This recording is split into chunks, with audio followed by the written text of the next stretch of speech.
कल हमने पढ़ा अयादी संधि एवं गुण संधि। आज हम चर्चा कर रहे हैं वृद्धि संधि की। देखिए,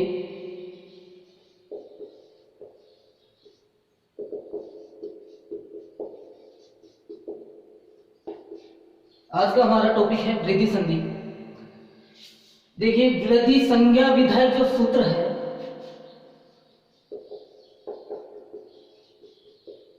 संज्ञा विधायक सूत्र, वह वृद्धि लादैच। सर्वप्रथम हम इसका अर्थ समझेंगे। ये सूत्र हमें क्या बताता है? ये सूत्र पाणिनि की जो अष्टाध्यायी है उसका प्रथम सूत्र है। यहाँ वृद्धि शब्द से मतलब मंगलार्थ से, मंगल से है, इसलिए उन्होंने इसका प्रयोग सर्वप्रथम किया है।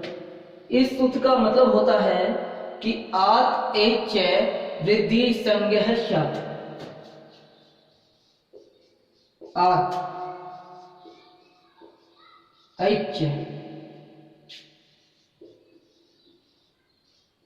वृद्धि संज्ञः स्यात्। देखिए, आत से अर्थ है आवर्ण। ऐच, ऐच प्रत्याहार में जो वर्ण आते हैं वो हैं ऐ तथा औ। आ, ऐ और औ, इन तीन वर्णों की वृद्धि संज्ञा होती है। यानी कि वृद्धि संज्ञा जो है वो इन तीन वर्णों की होती है। जो इसका संधि विधायक सूत्र है वृद्धि संधि का, वो है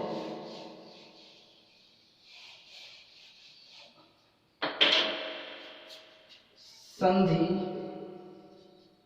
विधायक सूत्र, वो है वृद्धि रेचि। इसमें दो पद है, वृद्धि प्लस एचि।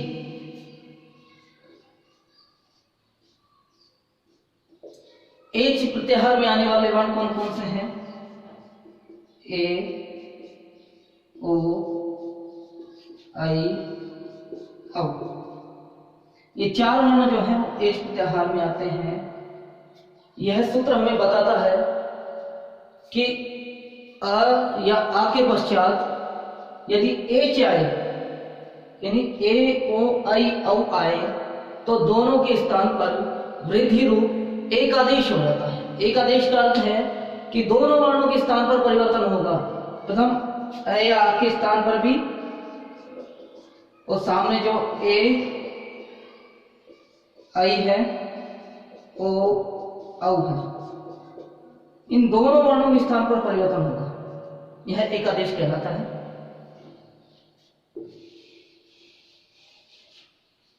तो है परिवर्तन क्या होता है ये बताता हूं मैं। वृद्धि रूप एकादेश होता है, यानी कि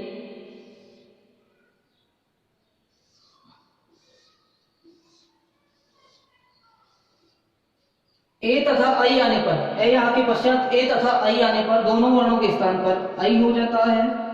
ओ एवं औ आने पर दोनों वर्णों के स्थान पर औ हो जाता है। यह वृद्धि रूप एकादेश है। इसके अलावा री आने पर आर हो जाता है। ए प्लस री बराबर आर। इसमें भी वृद्धि संधि होती है। सूत्रों से बताऊंगा मैं आगे, क्योंकि कक्षा 12 में सूत्र पूछे जाते हैं, इसलिए सूत्रों के अनुसार बताऊंगा। कक्षा 10 में डायरेक्ट उदाहरण दे पूछे जाते हैं, तो वह उदाहरणों पर ज्यादा ध्यान दें। और 12वीं कक्षा के विद्यार्थी हैं, सूत्र और उदाहरण दोनों पर विशेष ध्यान दें। अब इसके एग्जाम्पल बता रहा हूं मैं। एग्जाम्पल थोड़े कम बताऊंगा क्योंकि वीडियो का जो लेंथ ज्यादा हो जाती है, भार भी ज्यादा हो जाता है। ए या आ प्लस ए आई आने पर दोनों के स्थान पर आई हो जाता है। इसकी परिभाषा लिखेंगे हम। ए अथवा आ के पश्चात ए, ओ, आई, औ आने पर क्रमशः दोनों के स्थान पर वृद्धि रूप एकादेश हो जाता है। क्रमशः क्या होगा? ए अथवा आई आएंगे तो आई हो जाएगा दोनों वर्णों के स्थान पर, ओ अथवा औ आएंगे तो दोनों वर्णों के स्थान पर औ हो जाएगा। कैसे होता है देखिए, तथा धन एव, यहाँ पे आ शेष है, सामने ए शेष है, दोनों के स्थान पर हो जाएगा आई। तथा में से आ हटा देंगे हम तो बच जाएगा आदत है, इन दोनों के स्थान पर हो गया आई, इसमें से ए हटाएंगे तो बचेगा है, इसको मिला करके लिखेंगे तो हो जाएगा तथा। इसी प्रकार से सदा धन एव सदैव, तत्र धन एव तत्रैव, अत्र धन एव अत्रैव, कृष्ण धन एकत्वम, कृष्ण एकत्वम। इस संधि की सबसे आसान पहचान है, हम किसी भी उदाहरण को देख करके समझ सकते हैं कि इसमें वृद्धि संधि है। अधिकांश उदाहरण है, अधिकांश क्या वृद्धि के तो जितने भी उदाहरण मिलेंगे उनमें यही मिलेगा, छोड़ करके आर के उदाहरण मिलेगा उनको छोड़ करके, कि ये मात्रा हमको ऊपर मिलेगी आई की मात्रा। यह वृद्धि संधि की पहचान है। वृद्धि के सभी उदाहरणों में ये मात्रा जरूर मिलेगी। हाँ, ऐसा जरूर हो सकता है कि ये मात्रा होते हुए भी वृद्धि संधि ना हो, अगर यहाँ पे संधि नहीं हो रही है, लेकिन वृद्धि संधि में तो ये मात्रा जरूर मिलेगी, ये निश्चित है।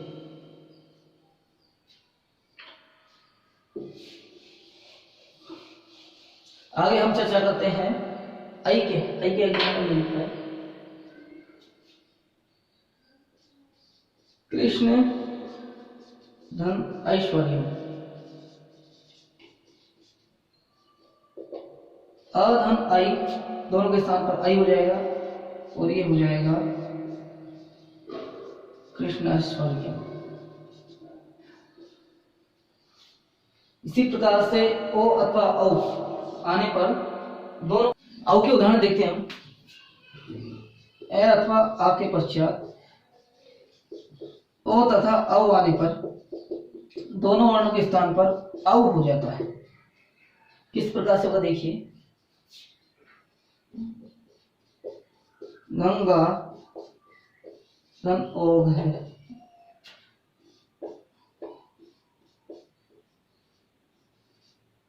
दोनों के स्थान पर औ हो जाएगा और ये गंगाओ हो जाएगा।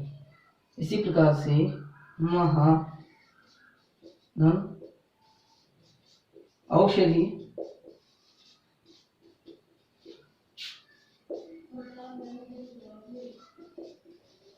महौषधि हो जाएगा ये।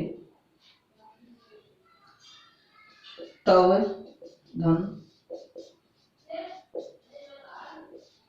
औत्कंठम,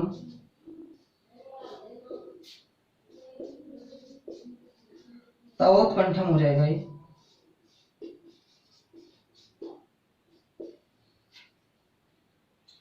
आगे एग्जांपल कम ही देंगे, एक री का एग्जांपल देता हूँ, हालांकि उसका एक अलग से सूत्र आएगा तो उसी में बता दिए जाएंगे, री के एग्जांपल जो है आगे बता देंगे वो।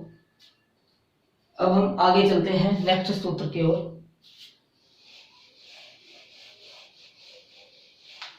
वह सूत्र है वृद्धि संधि का, एते धत्युत्सु।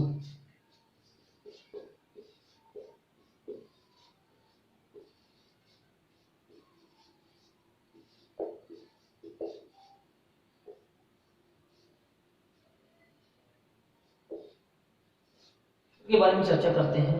एते धत्युत्सु, ये भी वृद्धि संधि का सूत्र है। ये सूत्र क्या कहता है इसके बारे में समझेंगे सर्वप्रथम तो। इस सूत्र का अर्थ है कि ए वर्ण से परे इण धातु तथा एध धातु, ये धातुएं कैसी होनी चाहिए, ए जाति। ए जाति का मतलब है इन धातु के आरंभ में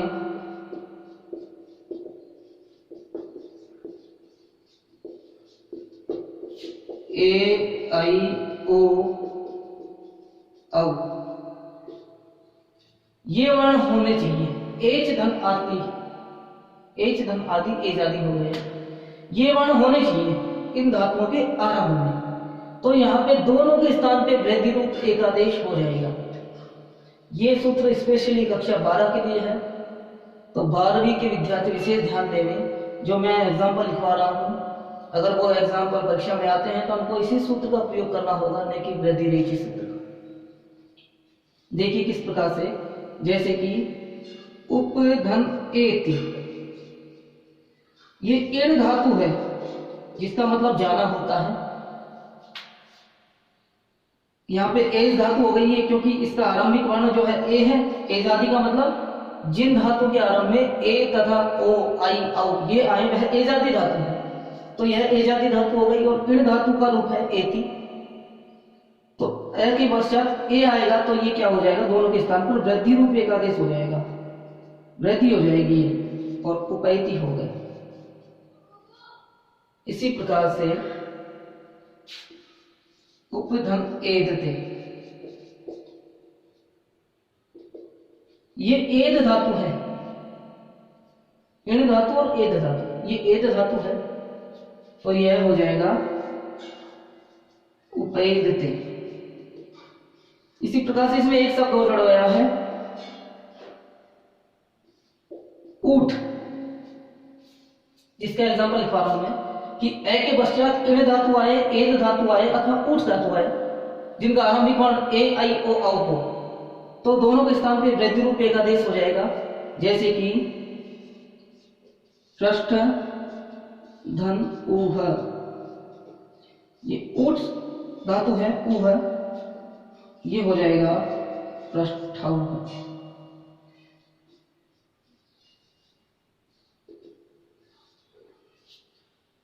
ये सूत्र स्पेशली 12वीं कक्षा के लिए है। 10वीं क्लास के विद्यार्थी इस पर ज्यादा गौर ना फरमाएं क्योंकि ये 10th क्लास में नहीं आएगा।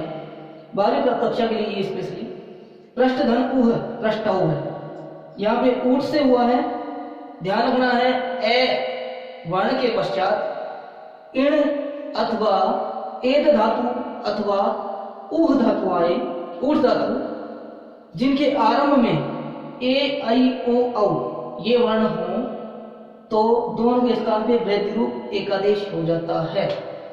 इसके पीछे गौर करने के पीछे एक अपवाद और शामिल है, वो भी बताता हूं मैं कि आगे एक संधि पढ़ेंगे, पररूप संधि। उसका सूत्र है एंगी पररूपम। यह सूत्र क्या कहता है कि अकारांत उपसर्ग के पश्चात ए अथवा ओ आए तो पररूप हो जाएगा। जैसे कि उप प्लस एजते आएगा तो उपेजते हो जाएगा, प्र प्लस एजते आएगा तो प्रेजते हो जाएगा, न कि प्रैजति होगा। जैसे यहाँ पे आई हुआ है वो आई नहीं होगा, केवल ए अथवा ओ रूप एकादेश होगा, पर रूप एकादेश होगा, ए अथवा ओ नहीं। वहां भी उपसर्ग बताया गया है कि अपदांत उपसर्ग के पश्चात, अपदांत उपसर्ग के पश्चात ए अथवा ओ आए तो पर रूप एकादेश हो जाएगा। यहाँ पे उप भी उपसर्ग है, ये उप भी उपसर्ग है, इसके पश्चात ए ही आया है, लेकिन यहाँ पे वो सूत्र काम नहीं करेगा क्योंकि उसके लिए स्पेशली सूत्र बताया वृद्धि संधि में कि ये दो धातुएं ध्यान रखना है, इण, एद तथा ऊठ। इण धातु का शब्द है एति, जिसका मतलब जाना होता है।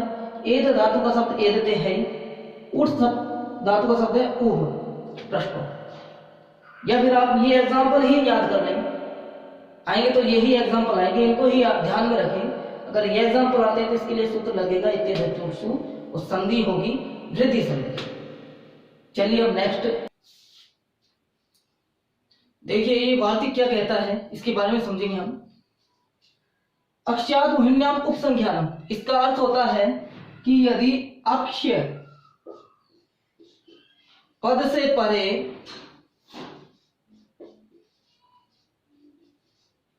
ऊहिनी ये पद आए, अक्षय से परे ऊहिनी आए, तो यहाँ पे देखिए गुण संधि होनी चाहिए। ए के पश्चात ऊ आ रहा है तो ओ आना चाहिए, अक्षोहिणी होना चाहिए, लेकिन अक्षोहिणी नहीं होगा। यहाँ पे स्पेशली इस शब्द के लिए वृद्धि संधि होगी और ये हो जाएगा दोनों के रूप में वृद्धि एकादेश हो जाएगा। अ के पश्चात ऊ है, औ हो जाएगा ये, और यहाँ पे हो जाएगा अक्षौहिणी।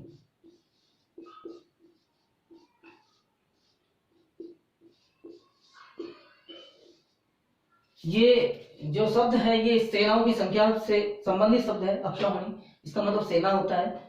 अक्षौहिणी यहाँ पे केवल वृद्धि संधि होगी, गुण संधि नहीं होगी। तो इसे भी आप गुण संधि का अपवाद समझ सकते हैं, जो कि वृद्धि संधि में आता है। वैसे अपवाद है नहीं, क्योंकि इसके लिए अलग से सूत्र दे रखा है। बाकी नॉर्मली ध्यान में रखेंगे इसे कक्षा 12 के विद्यार्थी विशेष रूप से। अब चलिए अगले सूत्र की ओर चलते हैं। नेक्स्ट सूत्र पर चलते हैं, जो भी एक वार्तिक है। इस पर विशेष ध्यान देना होगा कक्षा 12 के विद्यार्थियों को। ये वार्तिक क्या कहता है देखिए, प्रादुर्भो ढो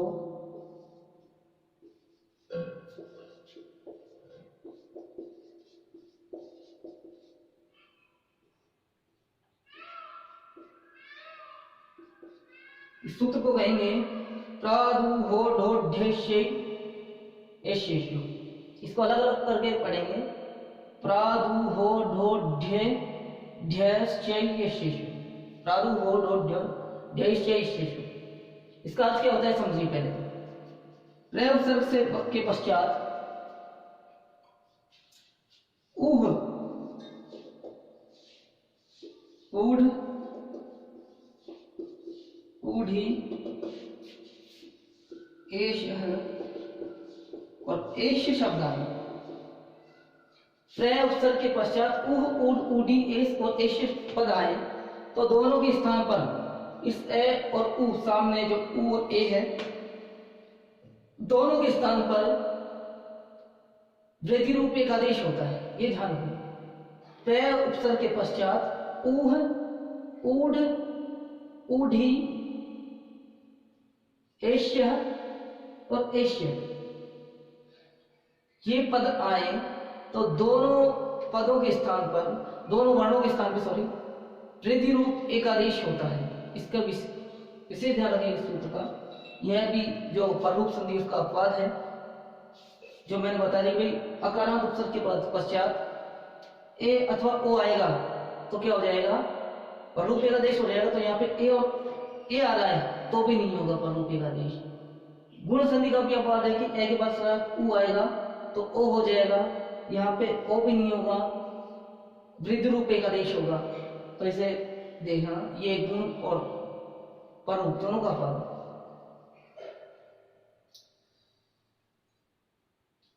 जैसे प्रधन ऊह, ऊढ़ है,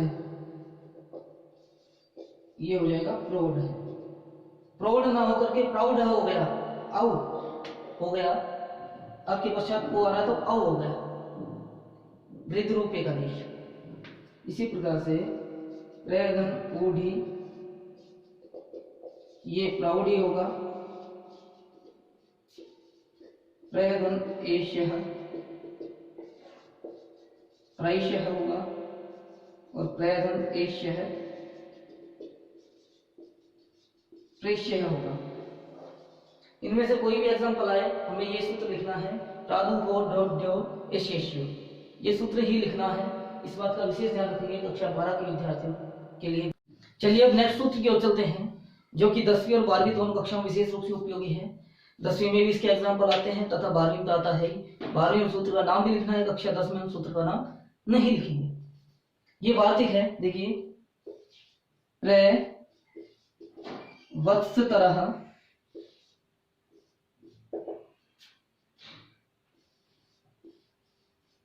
कंबल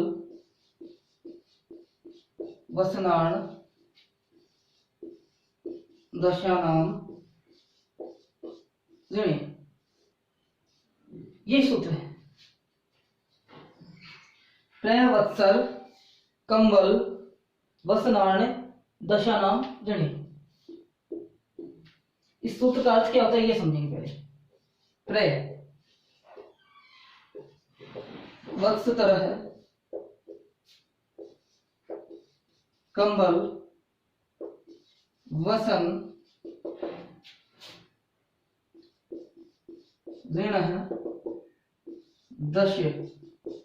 इनकी पद के पश्चात यदि ऋण पद आए,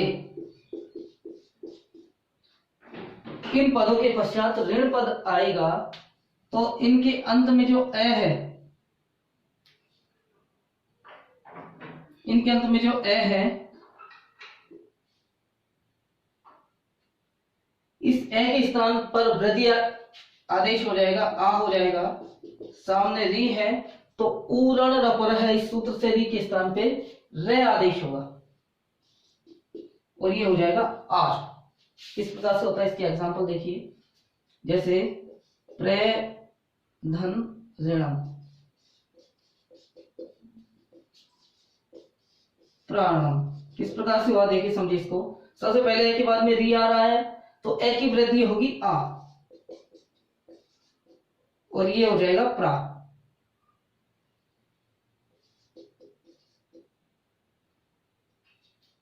ये हो गया प्रा, ए की वृद्धि से प्रा हो गया, सामने री है, री के स्थान पे उरण रपर सूत्र से रे आदेश होता है,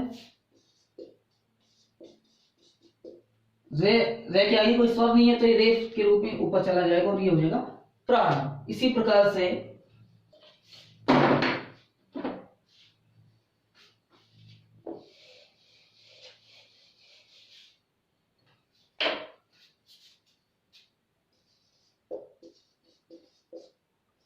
कमलधन ऋणम कमलार्णम हो गया, दशे धन ऋणम दशार्णम हो गया, वसन धन ऋणम वसनार्णम हो जाएगा, वत्सता धन ऋणम वत्सरार्णम हो जाएगा। इस प्रकार से ये एग्जाम्पल ध्यान रखेंगे, कक्षा 10 में भी आएगा और 12वीं में भी आएगा। 12 के विद्यार्थी इस सूत्र को याद कर लेना, सूत्र जरूर रूप से आवश्यक रूप से निर्देश करना होगा। अब नेक्स्ट सूत्र पर चलते हैं। अगला जो सूत्र है वह है एंगी पररूपम, जो कि पररूप संधि से संबंधित है। वृद्धि संधि यहाँ तक समाप्त होती है, इसके आगे चल रहे हैं पररूप संधि।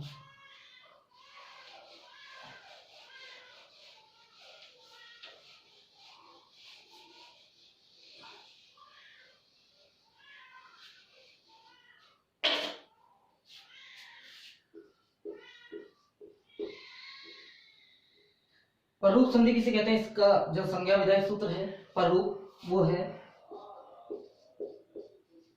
एंगी पररूपम। इसके बारे में समझेंगे ध्यान से। पहले तो एंग का मतलब होता है ए तथा ओ। यह है अगर अकारांत उपसर्ग के पश्चात आवे, अकारांत उपसर्ग यानी ऐसा उपसर्ग हो जिसके अंत में ए हो और उसके पश्चात यदि ए और ओ वर्ण आते हैं तो दोनों के स्थान पर पररूप एकादश देश हो जाता है। इसकी परिभाषा लिखवारों में लिख लीजिएगा, अकारांत उपसर्ग के पश्चात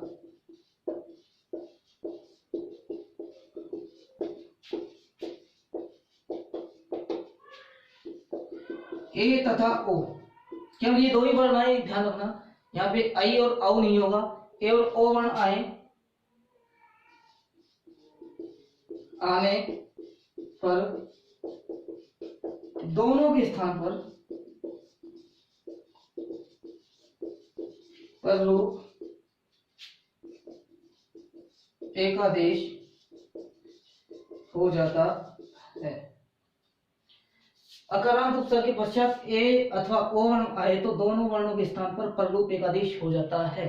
ध्यान रखिएगा इस सूत्र को। ये सूत्र 10वीं कक्षा में भी है और 12वीं में भी है, दोनों में ही ये संधि है। उदाहरण में लिखवा रहा हूं इसके, देखिए प्रे प्लस एजते। अब देखिए प्रे में अकारांत उपसर्ग है प्रे, सामने ए है, इन दोनों के स्थान पर पररूप एकादेश हो जाएगा और वह होगा ए। ये दोनों वर्ण हटाएंगे और बीच में लगा देंगे ए। अब प्रे में से ए हटाएंगे तो आधा प्रे हो गया, मतलब ये समझो पे और आधा रे, आधा पे और आधा रे, सामने दोनों एक ही स्थान पर ए हो गया और एक ही स्थान पर भी हो गया, तो ये प्रे ए जते इस प्रकार से होगा। उसको मिलाएंगे तो हो जाएगा प्रे जते। इसी प्रकार से उपधन औसति, यह हो जाएगा उपौसति। ए के पश्चात ओ है तो दोनों के स्थान पर ओ हो जाएगा और ये हो जाएगा उपोष्टि, पररूप एकादेश हो जाएगा। ध्यान रखिएगा ये सूत्र वृद्धि संधि का पद है, वृद्धि होनी चाहिए थी, यहाँ पे वृद्धि नहीं हुई, पररूप हुई है। इनके अलावा जो उदाहरण मैंने पहले सूत्र में बताए थे, प्रादु हो डो उस सूत्र में तथा एत्य वो दोनों सूत्र याद रखेंगे। उन सूत्रों में जो धातुएं आ रही हैं उन धातुओं को छोड़ करके ये धातुएं आए या अन्य कोई धातुएं आए तो ही पररूप संधि होगी। अगर वो धातुएं आएंगी तो वहां पे वृद्धि संधि ही होगी, इस बात का विशेष ध्यान रखें। अब चलते हैं नेक्स्ट सूत्र की ओर, जो है सकंदवादिषु पररूपम वाच्यम।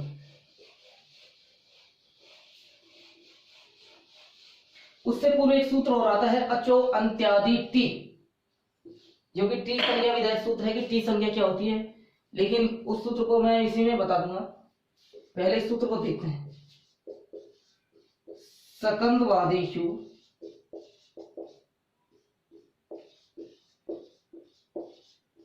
पररूपम वाच्यम, ये एक वार्तिक है।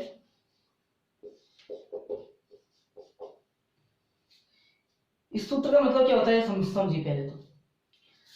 सकंदु आदिशु पररूपम वाच्यम, लेकिन सकंदु आदि वर्णों में, आदि शब्दों पदों में पररूप संधि कहना चाहिए। इसका मतलब ये है कि सकंदु आदि जो पद हैं विशेष इस गण के, उनमें पररूप संधि होनी चाहिए या पररूप संधि ही कहना चाहिए।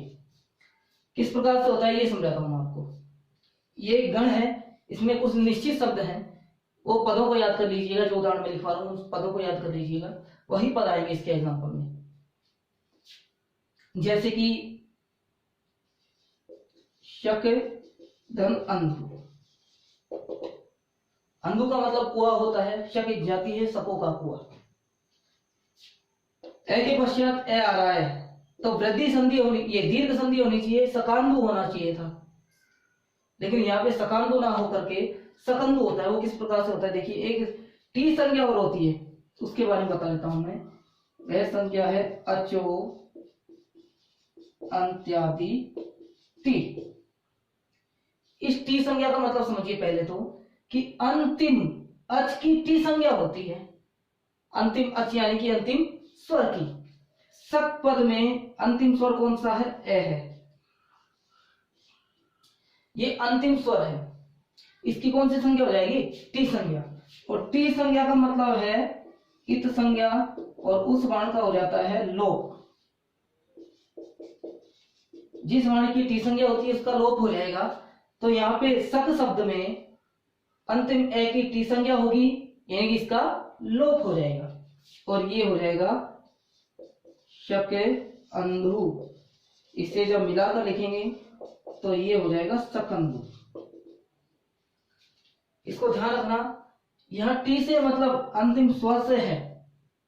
अगर अंतिम वर्ण व्यंजन है तो उससे पूर्व का जो स्वर होगा और उसके बाद जो व्यंजन होगा दोनों की टी संज्ञा होगी। जैसे एक एग्जांपल और बता रहा हूं मैं आपको इसके अलावा।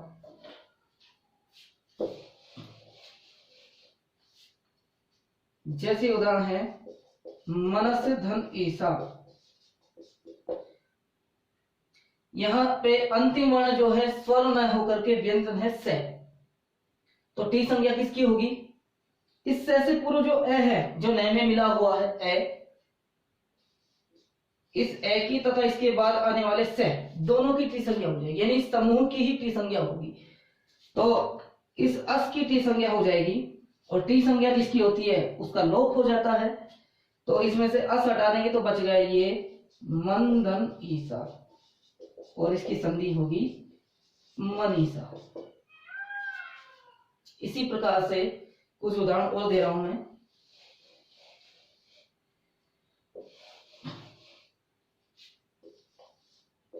कुल धन अटा, यहां कुलाटा न होकर के कुलटा होगा, क्योंकि इसके अंतिम ए की संज्ञा हो गई और ये हो गया कुलटा। इसी प्रकार से कर्क धन अंधु, ये हो जाएगा करकंधु। इसी प्रकार से पतत धन अंजलि, पतत धन अंजलि। यहाँ अत की टी संज्ञा होगी, अंतिम वर्ण व्यंजन है तो इससे पूर्व के ए की भी टी संज्ञा होगी जो कि अत हो जाएगा। अत इसमें से हटा देंगे तो बच गया आधा तय पत और अंजलि, और मिलाकर के लिखें तो ये हो जाएगा पतंजलि।